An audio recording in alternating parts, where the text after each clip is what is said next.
Porsche Carrera Cup North America on a road circuit in the sunshine. Something quite correct about that as far as sports car racing is concerned, and it's one of the biggest sports car weekends in North America. The Salem 6 Hours of the Glen has terrific history, and Porsche have been a part of it for many, many years.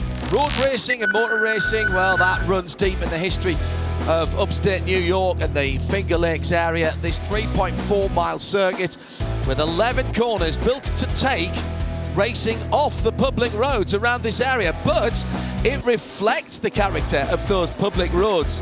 Fantastic array of corners and challenges for the engineers and, of course, the drivers. Passing areas, action down at turn 1, the inner loop always great, and also heading over the brow to the heel of the boot. Hello everybody, it's John Hindhaugh and Shea Adam is with me. We'll hear from Shea in a few moments' time. This is the second race of the weekend. Let's remind you what happened in race 1.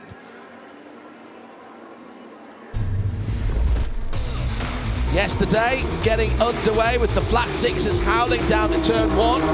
Will Martin from the UK taking the lead with a bold manoeuvre down at the first corner and heading up through the S's. Pedersen and Kvarme having a little bit of a get-together that left them both spinning, and everyone else having to avoid them. Baranchowski had a spin in turn number 10 when he was going side by side. Just ran out of road, and the red, white and black car did get back onto the track. At the front of the field, the leader robbed of a victory, surely, as Will Martin had an issue with the right front of the car, left front of the car, excuse me, and ceded the lead to the number 20 of Jason Hart. In Pro-Am, Jeff Mosing overtook Efren Castro to take the front position of that category. Jason getting the overall win as he went across the line. It was Jeff Mosing ahead of Castro for the Pro-Am victory, and John Getz had a big lead, chased down by Scott Noble, but he hung on for the victory. Coming to the line, it was about 3 cars lengths. That was yesterday. We reset for today, Shea Adam, and we were wondering what was going to happen with regards to the second grid, because there was some really tough qualifying going on for the second best time for the drivers, and it's come out with Will Martin and Riley Dickinson on the front row. Rinse and repeat. It's a new opportunity for Will Martin to come into today's race, and he starts ahead of Riley Dickinson in second. Yesterday's winner, Jason Hart, is third, and the guy who sits second in the championship, Tom Sargent, rolls off fourth. In fifth is Alex Sedgwick. For Pro-Am, let's move back a little bit. We have Efren Castro starting ahead of his rival for today's race, Jeff Mosing, yesterday's race winner in P2, and then Alan Metney and Moise Uretsky with PJ Hyatt right behind them. In the AM category, it is Scott Noble on pole position. Mark Kvarme had all of his qualifying time scrubbed because he was too low. Well, he wasn't, the car was. However, the regulations here in Porsche Deluxe Carrera Cup North America do state that the second race can be set from your second best qualifying time or from your best race time in race 1. Well, as Mark had no qualifying times, his lap time from the race yesterday, even though it didn't finish exactly the way he wanted to, was good enough for second position. John Getz and Grady Willingham make up the top 4. Decent starting lineup as they come round. Slightly threatening clouds, but sunshine at the moment here at the Glen. 40 minutes, very slow, almost walking pace before Will Martin hits the loud pedal, and we're racing at Watkins Glen. All kinds of people out of position behind. That could carry some penalties. Big block thrown down the outside.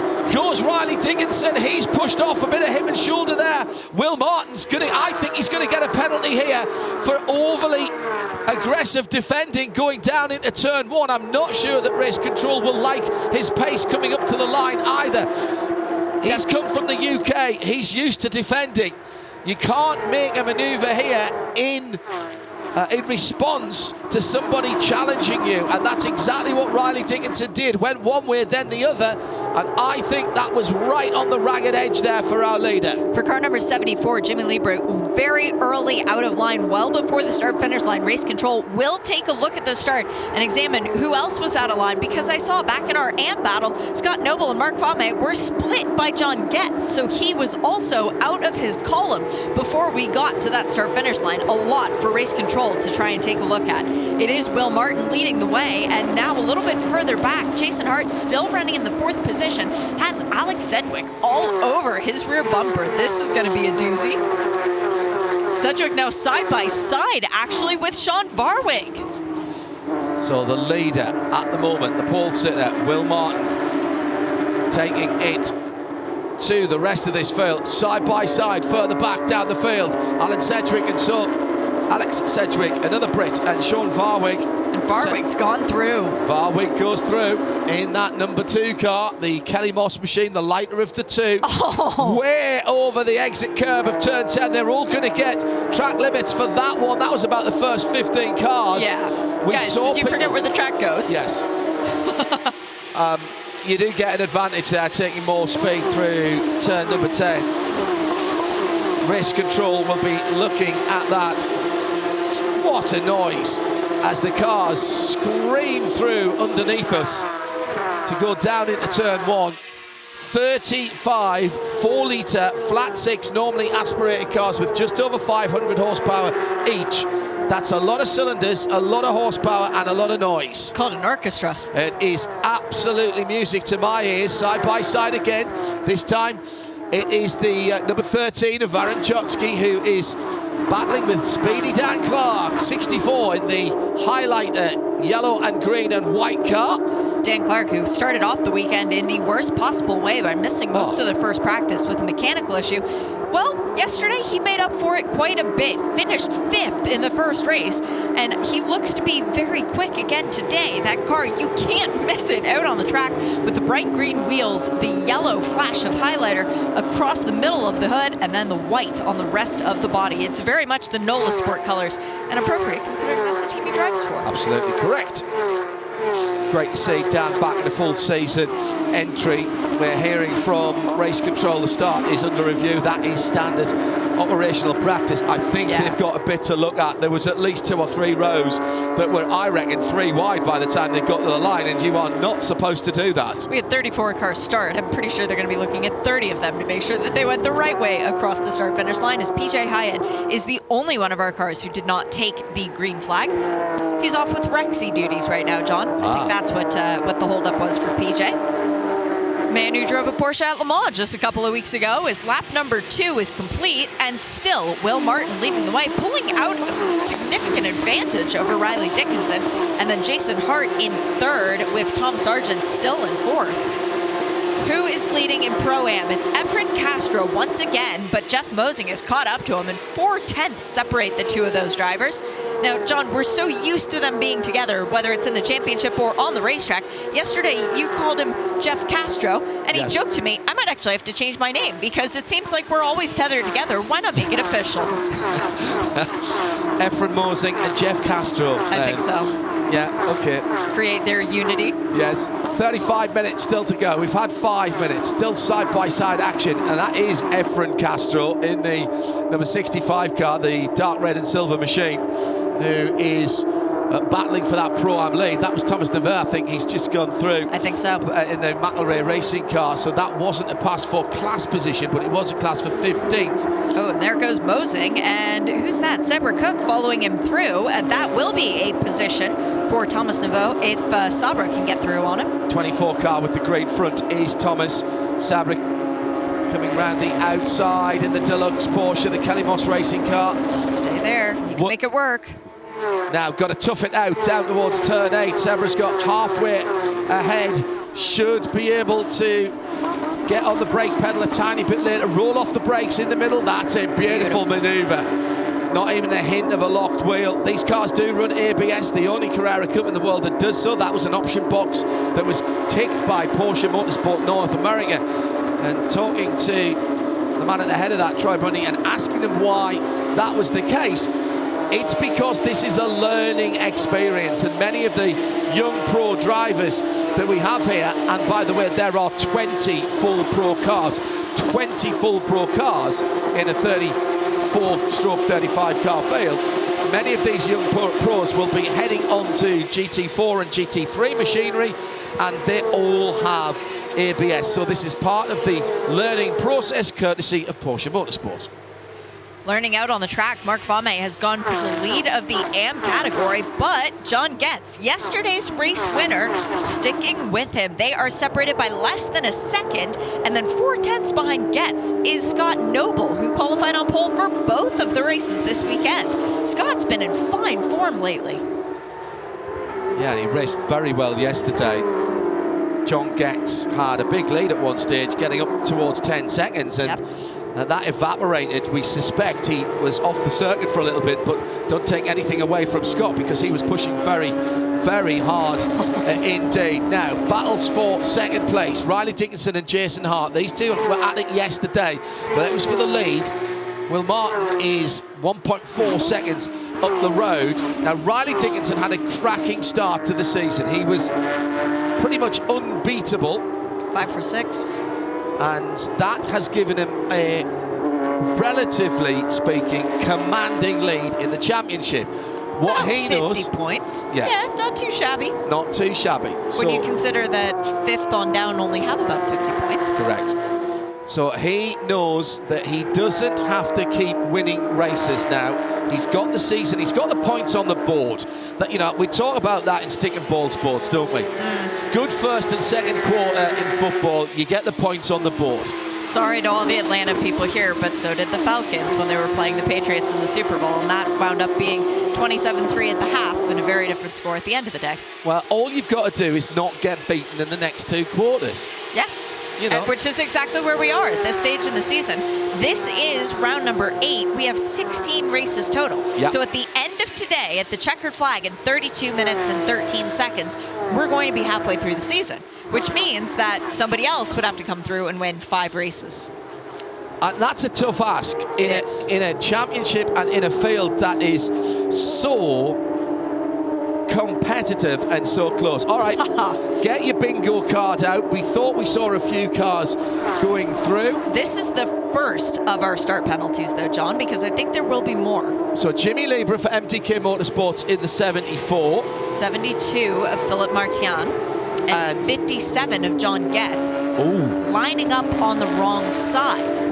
So they had a false start because they were in the wrong position to begin with. Correct. That means that they get a 10-second post-race penalty. So 10 seconds added to their race time no matter where they finish on the track. Please write this down at home. 74, 72, 57 plus 10 seconds. But I saw lane changing. Yeah. That would be an additional penalty from race control should they choose to explore that option. We'll keep an eye and wait to see what comes in. That's the first tranche of penalties. Battle for second place coming down to turn 10 now. I wonder how often Riley has actually used his rearview mirror this season. Probably not very much. I tend to think he's a very considered young man. Just 21 years old. Correct. Or was he just turned 22? Just turned 22 in May, didn't he? He did. Let me find his page. Half an hour to go. Already has 4 May seasons. 11th, 2002. So we just turned 21 after the race in Miami. Right. So yesterday would have been his first time spraying champagne on the podium for Porsche Deluxe Carrera Cup North America. Absolutely right.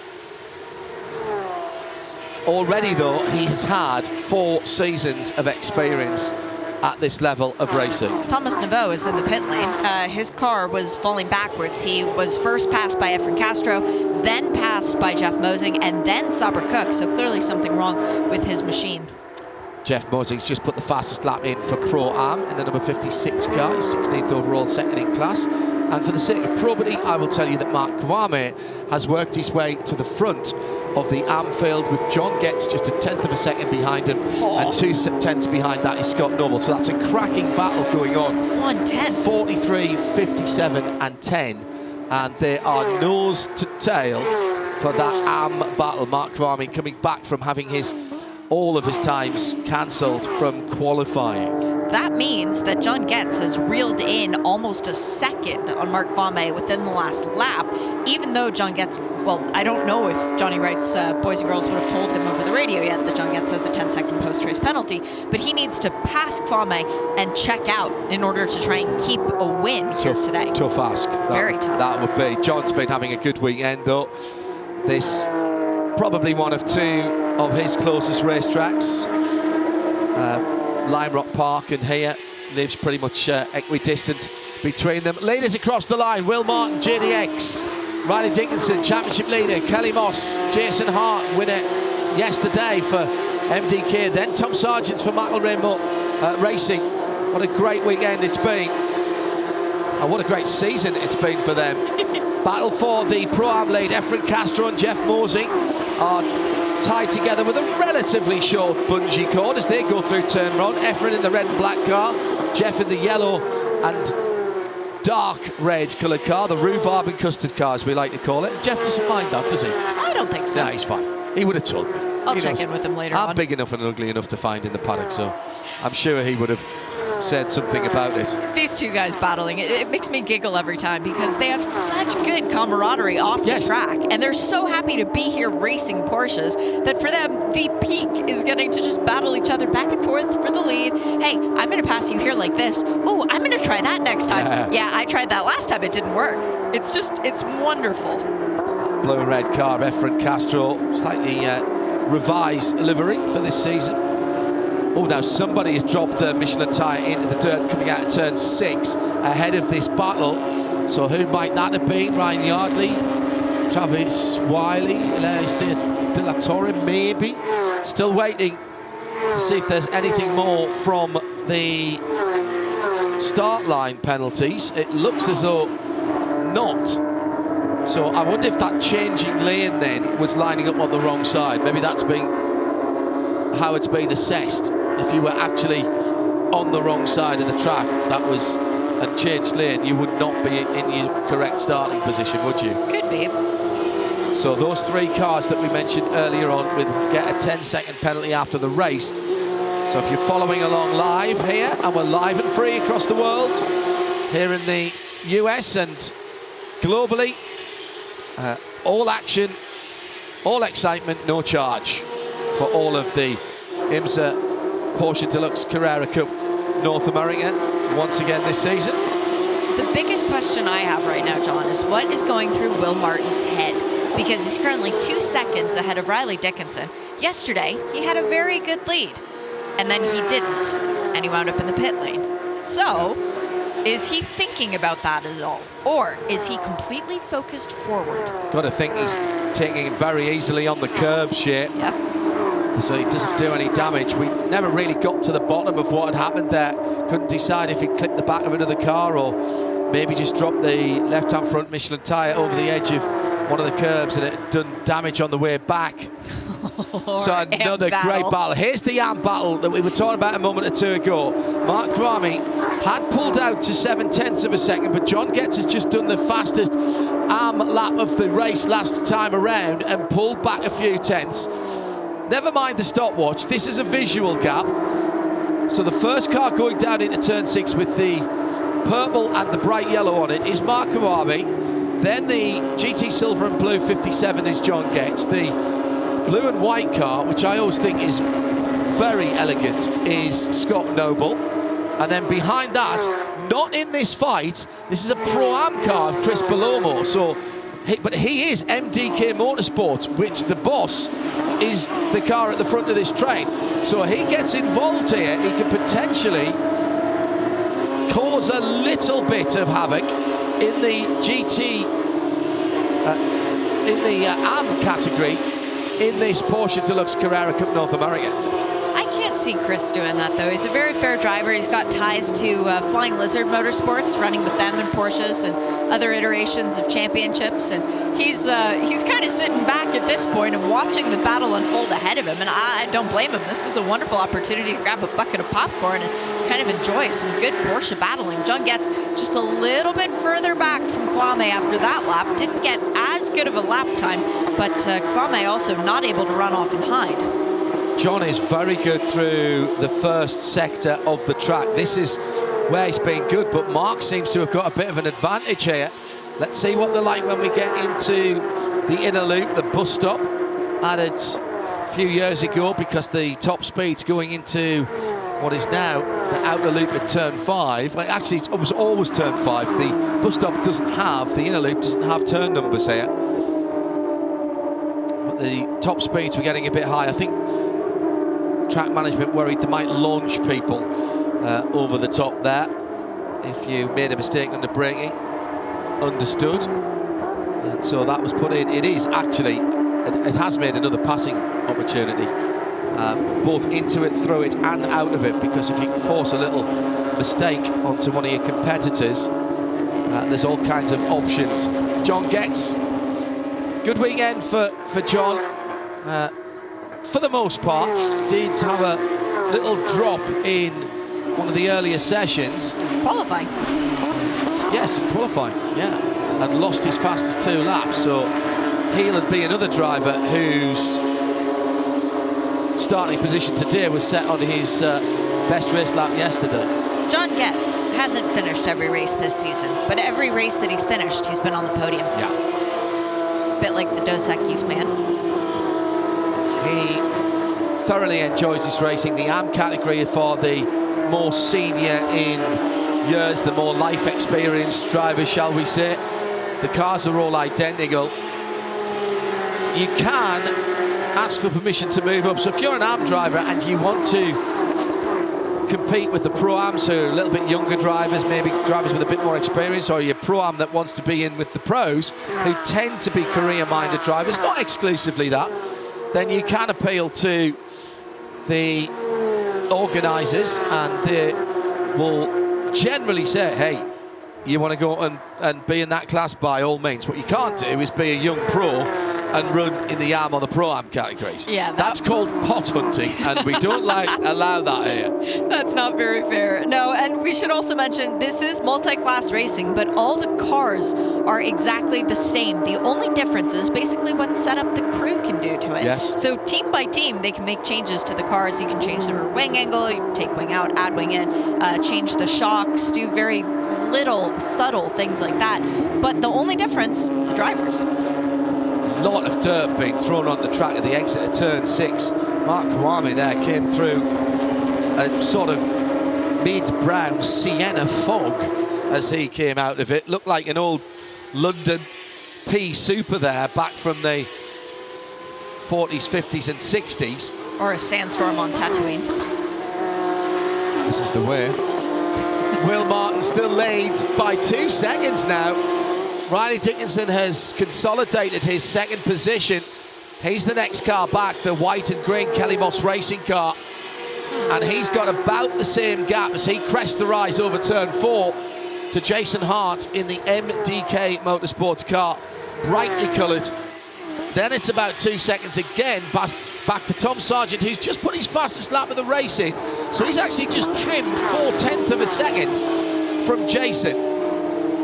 Sargent in the white and blue number 17 car. McElrea Racing, new to this championship, but very experienced in Porsche racing, although literally on the other side of the world. Yeah, and that's part of the experience, coming over to Porsche Carrera Cup North America and getting to compete on the North American circuits. Very different from what you find down under. And Tom Sargent leaning into this fully to be in this championship, moved to North Carolina. McElrea Racing, their first season in this championship, they've performed well as well. Dan Clark is the next car back. At least he was across the line in the Nola Sport Reese Nichols car. I think Dan's dropped back a little bit. That wasn't the 64 behind Tom Sargent. That's Alex Sedgwick who's come through.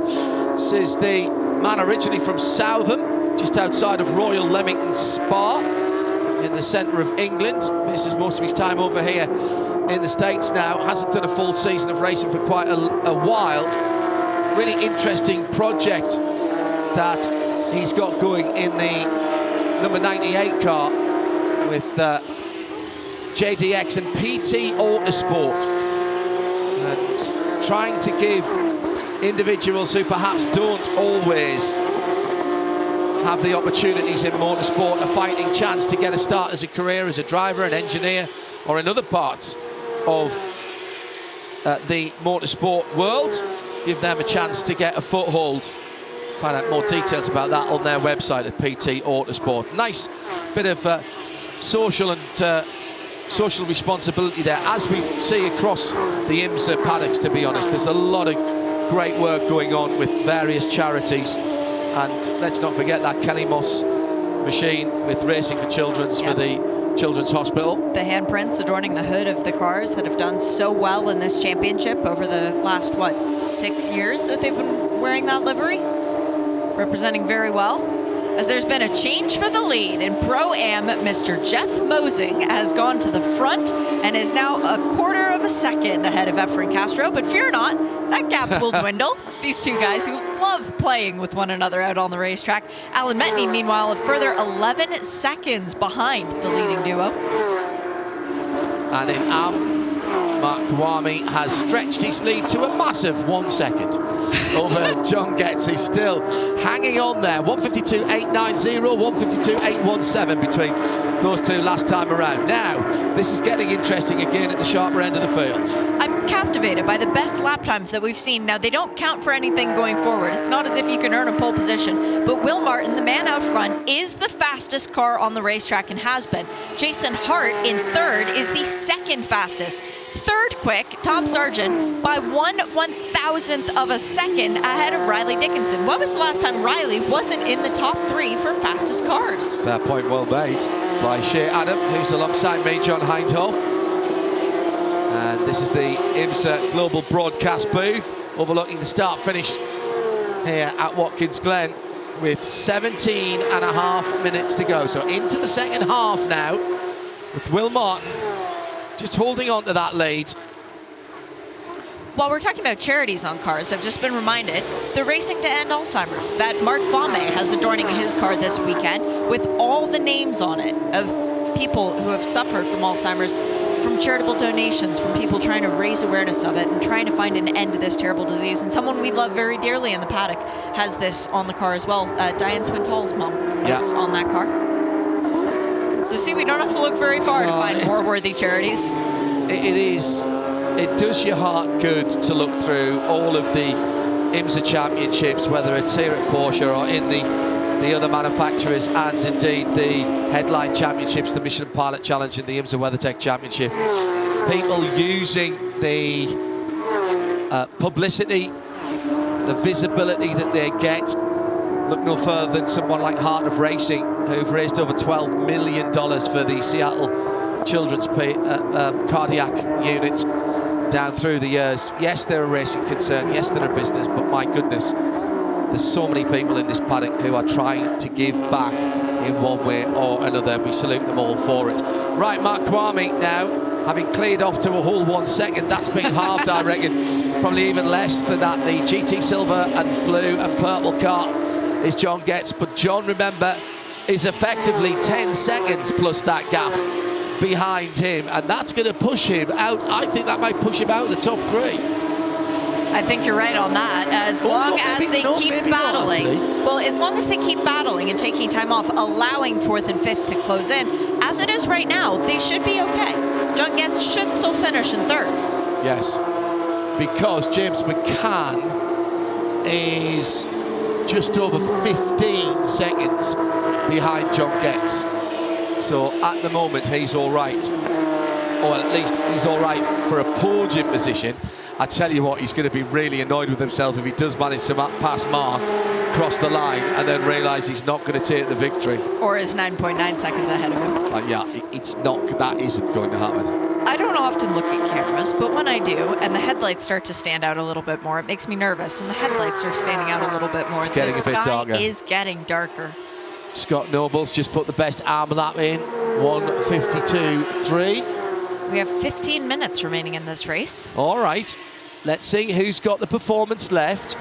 There is an element of endurance driving here. That sounds ridiculous, doesn't it? You see, right now, Hindhoff, what are you talking about? Well, you start with enough fuel to do 40 minutes, probably a little bit more, and obviously that burns off. You have one set of Michelin slick tyres.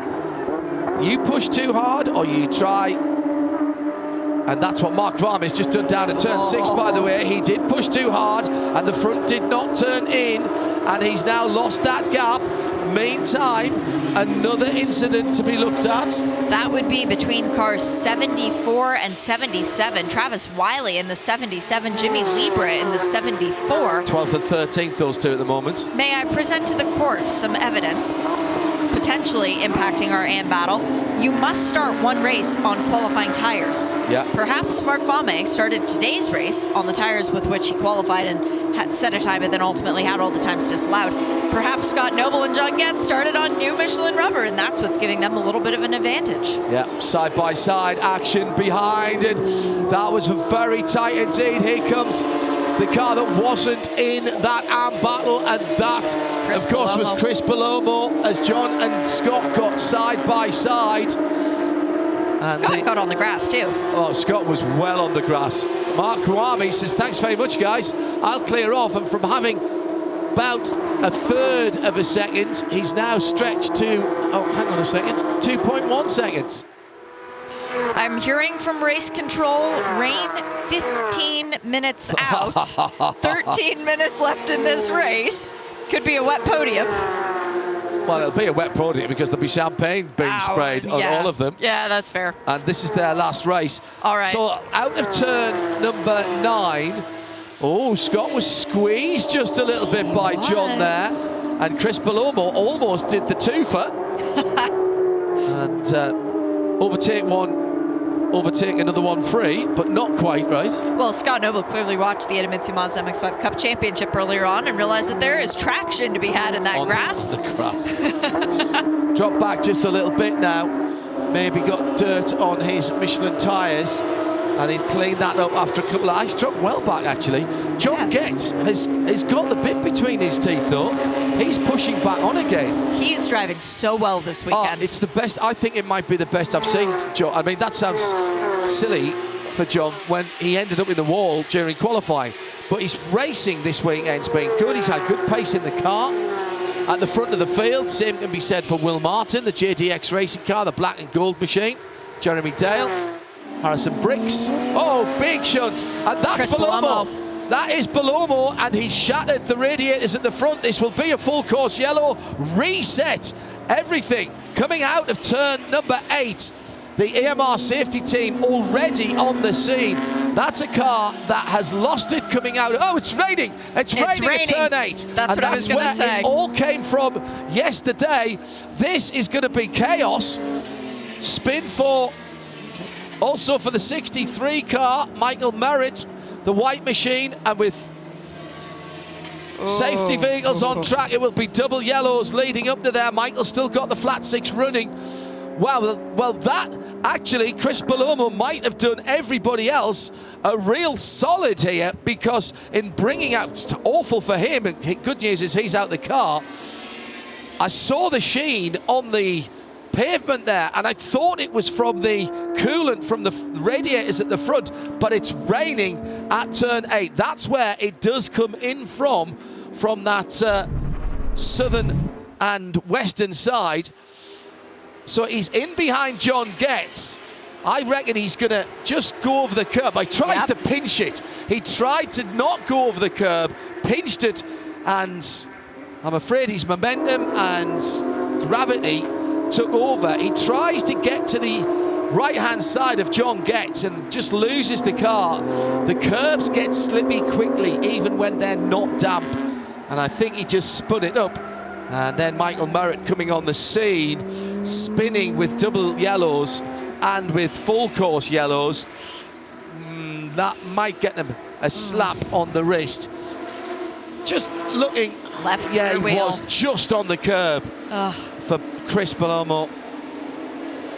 The tyres doing exactly what they needed to do in front of the safety barriers. And number 10 of Scott Andrews picking up a bit of debris. Scott Noble. Scott Noble, excuse me. Good news is that Chris is out of the car. He's fine. He'll get in another Porsche. The Porsche that none of the Porsche drivers want to see is the beautifully equipped, very comfy and fully air-conditioned AMR Rapid Response Cayenne. But at least it will get him back to the pits. His car will follow on in a moment. By the assistance of the Peterbilt flatbed. Yeah. Another P. Another P. Yeah. This is going to take a bit of clearing up here, but we've seen how quickly track services and the AMR safety crews can work together. It's right in between two marshals posts. I don't think it's raining on the start-finish line, Shea. That's what I'm just looking out the window to examine. No, there's no rain falling from the sky at this part of the track, but right over there, not that far, there is rain falling. Over there. And race control, that was what I was going to let you know. I got a text message from race control saying rain at turn 8, and then we see the impact of Chris Palomo.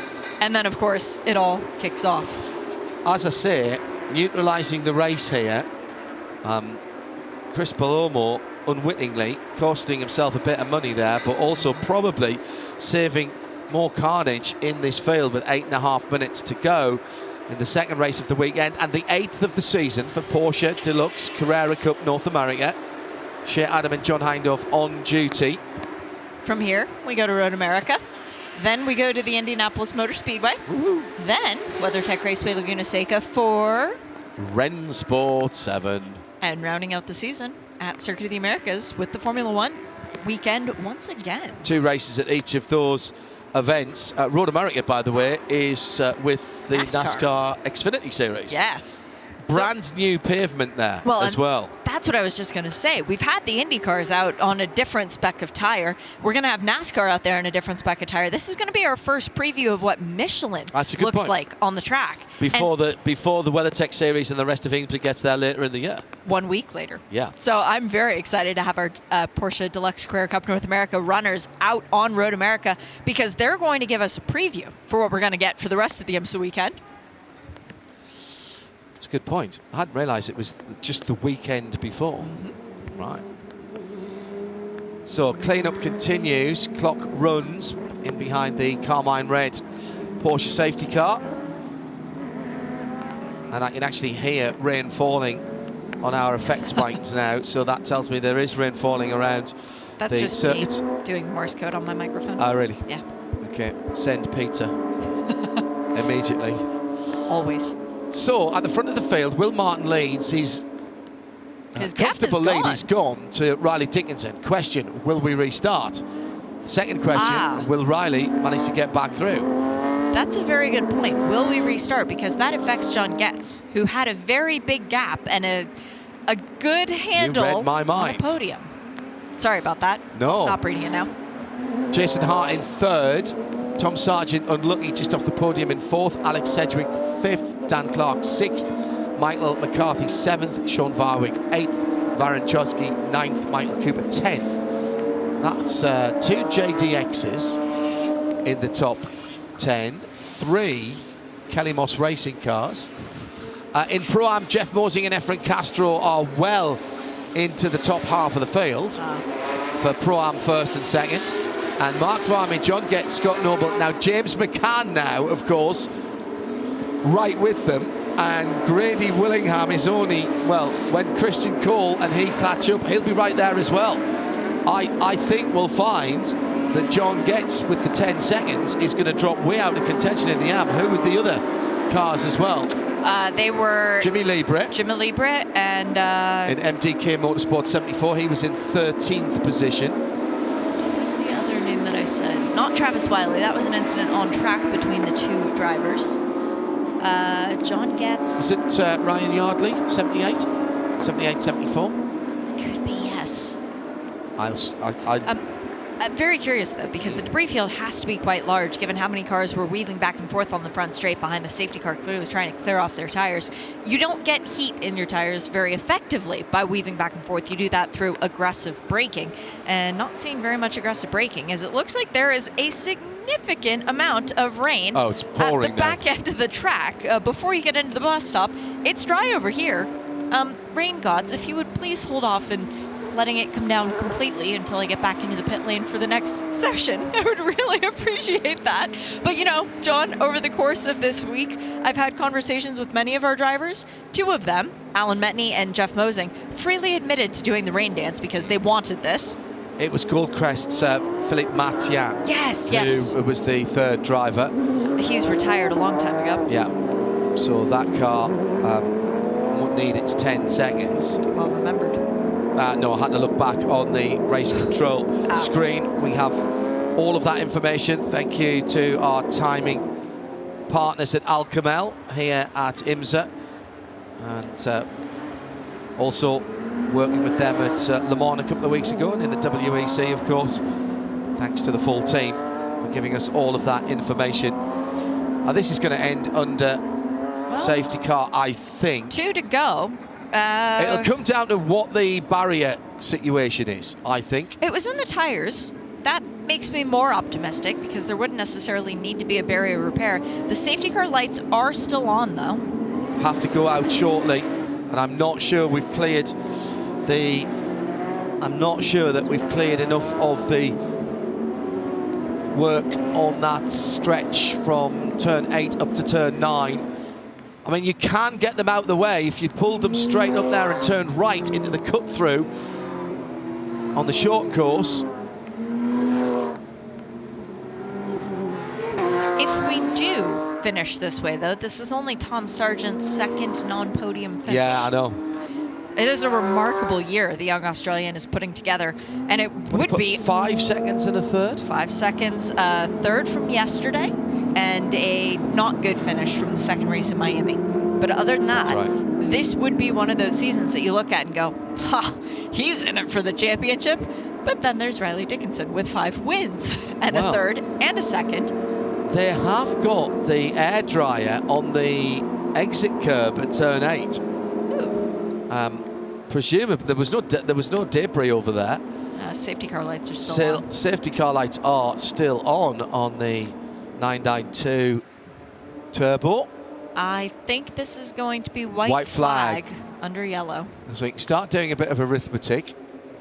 Some very damp patches at the exit of turn 4 heading down towards the inner loop. So with no time to red flag and restart this very busy Super Saturday here. Track action starting at 8 o'clock this morning and running through till almost 6 o'clock tonight. And Tony has got the white flag out in bright sunshine. She doesn't have a coat on. How bizarre has this spot shower been? A couple of places on the track. So the race will end behind the Porsche 992 Turbo. I'm putting my raincoat on. Not taking any chances. Well, neither should you. So it looks like Will Martin is going to take a debut victory, a maiden victory, excuse me. Second, I believe. Was he not victorious at Long Beach in the second race? Yes, he was. You're absolutely right. I had forgotten all about that. He sits third in the championship after yesterday's DNF. He had a really good opportunity to jump ahead of Tom Sargent, but he didn't quite get it done. So this will keep him third in the championship, but he's closing in on Tom Sargent for that second place. Riley Dickinson with another second place finish. He'll take that all day. Oh my goodness, what a weekend. I mean, what sort of points gap is it between him and Will when we came into the weekend? When we came into the weekend, it was nearly 60. Yeah. No, 67, nearly 70. The gap between first and second in points is the biggest gap. It is the FIA style of championship points, so 25, 18, 16, da-da-da-da-da-da. So 7 points. All Riley's got to keep doing is finishing second to people who are behind him, which is everybody. Different people. And that is the key, Shea. Yep. You have absolutely taken a nail and bashed it with a 10-pound sledgehammer. Douche. absolute one hit, and it's gone straight into the wood there. Because it is so competitive that it is not the same person that is ahead of Riley all the time. And as we said, using that sporting analogy, if you're talking about a league system, then you're not going to get overhauled unless somebody puts a huge winning streak together. 5 out of the first 6 races went to Riley Dickinson. Until somebody does that in this, now as we move to the second half of the season, he's just got to keep being on the podium. Well, and now we're 5 out of 8 wins, 2 second-place finishes, and 1 third. Yeah. Someone else needs to put that together in the second half of the season, or across the entirety of the season. We need somebody else to come along and win 5 races. We've got Will Martin, who's won 2, but he's also had DNFs. Yeah. And they've also got to hope that Riley doesn't just keep picking up the points. Exactly. And Victoria Thomas, who's at the head of Kelly Moss, knows how to put together championship wins. They are the most successful team in Porsche racing, and IMSA Porsche racing in particular. They've branched out into the IMSA WeatherTech Sports Car Championship this year. They've probably forgotten more about racing Porsches than most people will ever know. And they are going to be telling Riley what I'm sure he already knows is, you don't have to do the silly passes. You don't have to do the big risk for little reward. If you're sitting in 4th or 5th position, you'll take those points not to get a DNF. Well, and look at what they've done in the history of the Deluxe Porsche Carrera Cup North America. The first season of it, they won the championship with Seb Priaulx, finished 2nd with Kai van Berlo. Last year, they finished 2nd in the championship with Kai van Berlo. That's fairly good consistency at the top of the top echelon. Yeah. And they know how to win championships, as I say. Yep. Congratulations, and a wee golf clap then to Will Martin, who gets the 2nd W of the season for him and for his JTX racing car. The number 9, resplendent in a very distinctive black and gold livery. We all know what that is reminiscent of, going back through the years and the rent-a-racer cars. And it looks absolutely quality on that Porsche. The JDX livery that Parker Thompson wore last year to win this championship. Is that the portent? Yeah. So across the line in bright sunshine. What a bizarre finish to the race. A shower at turn 8, which caught out Chris Palomo and brought out the yellow flag. May have saved more carnage with the leaders to come round next time around on what was an absolutely sopping wet track. Riley Dickinson holds on to his championship lead in 2nd. Jason Hart will be 3rd. And in the categories, Pro-Am, Jeff Mosing beats Efren Castro into 2nd. And they'll finish in 14th and 15th. Check that, yes, 14th and 15th, because Jimmy Libra is going to get 10 seconds. So that'll drop him down to 16th in class and 18th overall. In Pro-Am, 3rd is Mark Mocciaroni. And in Am, Mark Kwame wins. 2nd across the line was John Getz, but of course he's got 10 seconds as well. So it's Scott Noble, James McCann, Grady Willingham, and John Getz drops down to 5th in class. But no doubt about the winner. Windscreen wiper going on the damp part of the track, but he doesn't have to race. He can cruise home for the full points tally behind the Porsche Turbo safety car. Wonder if this just gets his championship challenge underway. Shea Adam was alongside me in the IMSA Global Broadcast Centre. Thank you for your company. And we'll be back for the rest of the season, live and free. Next up, we head to Road America, 4 miles around. It's a great circuit for these Porsches. My very great thanks to our production team, both on site here at Watkins Glen and up in Charlotte. Porsche racing ending under yellow today, and Riley Dickinson continues to lead in 2023.